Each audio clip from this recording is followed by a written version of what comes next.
S friends, ಯಾರ್ಯಾರಿಗೆ ನಿಮಗೆ ಬೆಳಿಗ್ಗೆ ಎದ್ದಾಗ್ಲಿಂದ ಹಿಡಿದು ರಾತ್ರಿ ಮಲಗೋ ತಕನ ಫುಲ್ ಆಕ್ಟಿವ್ ಆಗಿ, ಫುಲ್ ಮೋಟಿವೇಶನ್ ಆಗಿ, ಫುಲ್ ಎನರ್ಜೆಟಿಕ್ ಆಗಿರಬೇಕು, ನೀವು ಅನ್ಕೊಂಡಿದ್ದು ಪ್ರತಿಯೊಂದು ಕೆಲಸ ಆಗಬೇಕು, ಆದರೆ ಈ ವಿಡಿಯೋ ನಿಮಗೆ. ಆಕ್ಚುಲಿ ನೋಡಿ, ನೀವು ಬೆಳಿಗ್ಗೆ ಎದ್ದಾಗ ಜಸ್ಟ್ 1 ಅವರ್ ಒಳಗೇನೆ ನಾನು ಹೇಳ್ದಂಗೆ ಡೋಸ್ ಕೊಟ್ರೆ ನೀವು ಅನ್ಕೊಂಡಂಗೆ ಇಡೀ ದಿನ ಆಕ್ಟಿವ್ ಅಂಡ್ ಎನರ್ಜೆಟಿಕ್ ಆಗಿರ್ತೀರಿ. ಡೋಸ್ ಅಂದ್ರೆ ಮೆಡಿಸಿನ್ ಅಲ್ಲ. ಡೋಸ್ ಅಂದ್ರೆ DOSE, ಡೋಸ್. ಡಿ ಅಂದ್ರೆ ಡೋಪಮೈನ್, O ಅಂದ್ರೆ ಆಕ್ಸಿಟೋಸಿನ್, ಎಸ್ ಅಂದ್ರೆ ಸೆರಟೋನಿನ್, ಇ ಅಂದ್ರೆ ಎಂಡಾರ್ಫಿನ್. ಏನಿವೆಲ್ಲ? ಇವೆಲ್ಲ ನಮ್ಮ ಬ್ರೈನ್ ಒಳಗೆ ರಿಲೀಸ್ ಆಗುವಂತ 4 ಇಂಪಾರ್ಟೆಂಟ್ ಕೆಮಿಕಲ್ ಹಾರ್ಮೋನ್ಸ್. ಬಹಳ ಹಾರ್ಮೋನ್ಸ್ ಇದಾವೆ, ಬಟ್ ಇದರಲ್ಲಿ 4 ವೆರಿ ಇಂಪಾರ್ಟೆಂಟ್ ಕೆಮಿಕಲ್ ಹಾರ್ಮೋನ್ಸ್ ಇವೆ 4. ಆದ್ರೆ ನಂದು ಇದು ಅರ್ಥ ಮಾಡ್ಕೋಬೇಕಂದ್ರೆ ನೀವು ಒಂದು ಈಸಿ ಎಕ್ಸಾಂಪಲ್ ಹೇಳ್ತೀನಿ ನಿಮ್ಗೆ. ಜಸ್ಟ್ ನಮ್ಮ ಬ್ರೈನ್ ನ ಒಂದು ಫ್ಯಾಕ್ಟ್ರಿ ಅಂತ ತಿಳ್ಕೊಳ್ರಿ. ಓಕೆ, ಫ್ಯಾಕ್ಟ್ರಿ ಒಳಗೆ ಬಹಳ ಜನ ವರ್ಕರ್ಸ್ ಇರ್ತಾರೆ, ಕೆಲಸ ಮಾಡೋರು, ಅವರೆಲ್ಲ ಹಾರ್ಮೋನ್ಸ್ ಅಂತ ತಿಳ್ಕೊಳ್ಳಿ. ಈ ಹಾರ್ಮೋನ್ಸ್ ಎಲ್ಲ ಒಬ್ಬರು ಲೀಡರ್ ಇರ್ತಾನೆ, ಅದನ್ನೇ ಯೂನಿಯನ್ ಲೀಡರ್ ಅಂತ ಹೇಳ್ತೀವಿ. ಆ ಯೂನಿಯನ್ ಲೀಡರ್ ಮತ್ತೆ ಯಾರು ಅಲ್ಲ, ಡೋಪಾಮೈನ್. ಈ ಯೂನಿಯನ್ ಲೀಡರ್ ಡಿಸೈಡ್ ಮಾಡ್ತಾನೆ ಮಿಕ್ಕಿದ್ದು ಕೆಮಿಕಲ್ಸ್ಗೆ, ಅಂದ್ರೆ ಮಿಕ್ಕಿದ್ದು ಹಾರ್ಮೋನ್ಸ್ಗೆ ಏನೇನ್ ಕೆಲಸ ಕೊಡಬೇಕು ಅಂತೇಳಿ ಅವ್ರು ಡಿಸೈಡ್ ಮಾಡ್ತಾರೆ. ಬಟ್ ಆಕ್ಚುಲಿ ಈ ಯೂನಿಯನ್ ಲೀಡರ್ ಖುಷಿ ಆಗಿರ್ಬೇಕು, ಎನರ್ಜೆಟಿಕ್ ಆಗಿರ್ಬೇಕು, ಫುಲ್ ಕೆಲಸ ಮಾಡಬೇಕು ಅಂದ್ರೆ ನಾವು ಕೊಡೋದು ಇನ್ಪುಟ್ ಲಿಂದ ಅದು ಆಗುತ್ತೆ. ಅಂದ್ರೆ ಫಾರ್ ಎಕ್ಸಾಂಪಲ್ ನೋಡಿ, ಡೋಪಮೈನ್ ಹಾರ್ಮೋನ್ ಹೆಂಗ್ ರಿಲೀಸ್ ಆಗುತ್ತೆ ಅಂದ್ರೆ, ನೀವು ಬೆಳಿಗ್ಗೆ ಎದ್ದು ಕೂಡಲೇ ಫೋನ್ ತಗೊಂಡು ನೀವು ಫೇಸ್ಬುಕ್ ವಿಡಿಯೋಸ್ ಆಗಲಿ, ಇನ್ಸ್ಟಾಗ್ರಾಮ್ ರೀಲ್ಸ್ ಆಗಲಿ ನೋಡೋದು ಸ್ಟಾರ್ಟ್ ಮಾಡಿದ್ರೆ, ಫಸ್ಟ್ ಒಂದು ರೀಲ್ ನೋಡ್ತೀರಿ, ಆಮೇಲೆ ನಿಮ್ಗೆ ಅನ್ಸುತ್ತೆ ಇನ್ನ ಒಂದು ಅಂತ. ಈ ಕಿಕ್ ಕೊಡೋದೇ ಡೋಪಮೈನ್ ಹಾರ್ಮೋನ್ ಲಿಂದ.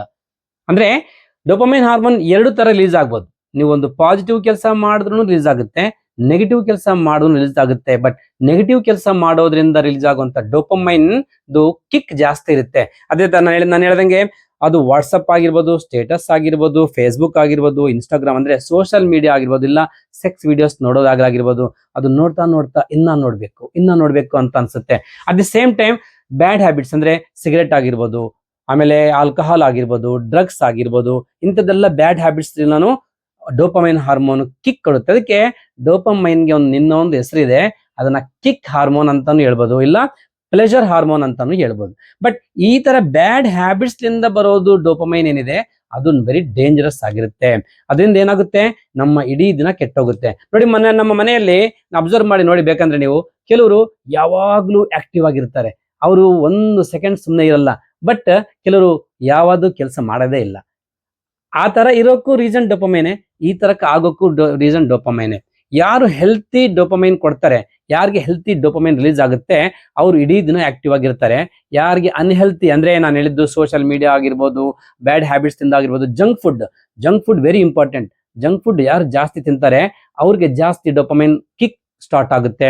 ಅದರಿಂದ ಏನಾಗುತ್ತೆ, ಅವ್ರ ಹೆಲ್ತ್ನು ಕೆಟ್ಟೋಗುತ್ತೆ. ಬಟ್ ನೀವೇನಾದ್ರೂ ಹೆಲ್ತಿ ಹ್ಯಾಬಿಟ್ಸ್ ಲಿಂದ ನೀವು ಡೋಪಮೈನ್ ಕೊಟ್ರೆ, ಅಂದ್ರೆ ನೀವು ಬೆಳಗ್ಗೆ ಎದ್ದು ಕೂಡಲೇ ವಾಕಿಂಗ್ ಮಾಡ್ಬೋದು, ಜಾಗಿಂಗ್ ಮಾಡೋದ್ರಿಂದ, ಜಿಮ್ಗೆ ಹೋಗೋದ್ರಿಂದ, ಒಳ್ಳೆ ಫುಡ್ ತಿನ್ನೋದ್ರಿಂದ, ಒಳ್ಳೆ ಹ್ಯಾಬಿಟ್ಸ್ ಲಿಂದ ಬರೋದು ಡೋಪಮೈನ್ ಏನಿದೆಲ್ಲ, ಆ ಡೋಪಮೈನ್ ಆಕ್ಚುಲಿ ರಿಲೀಸ್ ಆಗೋದು ಹೆಲ್ತಿ ಡೋಪಮೈನ್. ಅದು ಇನ್ನ ಏನ್ ಮಾಡುತ್ತೆ ಅಂದ್ರೆ, ಮಿಕ್ಕಿದ ಹಾರ್ಮೋನ್ಸ್ಗೆ ಅದು ಎಂಕರೇಜ್ ಮಾಡುತ್ತೆ. ಸೂಪರ್ ಕೆಲಸ ಮಾಡ್ರಿ ಅಂತ ಹೇಳುತ್ತೆ. ಅಂದ್ರೆ ನೀವು ಇಡೀ ದಿನ ಆಕ್ಟಿವ್ ಆಗಿರ್ಬೇಕು, ನಿಮ್ಮ ದಿನ ಮೋಟಿವೇಟ್ ಆಗಿರ್ಬೇಕು, ಅದ್ರ ಜೊತೆಗೆ ನಿಮ್ದು ಮೂಡ್ ಚೆನ್ನಾಗಿರ್ಬೇಕು ಅಂದ್ರೆ ನೀವು ಕೊಡೋದು ಡೋಪಮೈನ್ ಹಾರ್ಮೋನ್ ಹೆಲ್ತಿ ಆಗಿರ್ಬೇಕು. ಆ ಹೆಲ್ತಿ ಡೋಪಮೈನ್ ಎಲ್ಲಿಂದ ಬರುತ್ತೆ, ಗುಡ್ ಹ್ಯಾಬಿಟ್ಸ್ ಇಂದ ಬರುತ್ತೆ. ಇದು ಫಸ್ಟ್ ಡೋಪಮೈನ್ ಬಗ್ಗೆ. ನೆಕ್ಸ್ಟ್ ಹಾರ್ಮೋನ್ಸ್ ಬಗ್ಗೆ ನೆಕ್ಸ್ಟ್ ವಿಡಿಯೋದಲ್ಲಿ ಹೇಳ್ತೀನಿ ನಿಮ್ಗೆ. Okay, wish you all the best.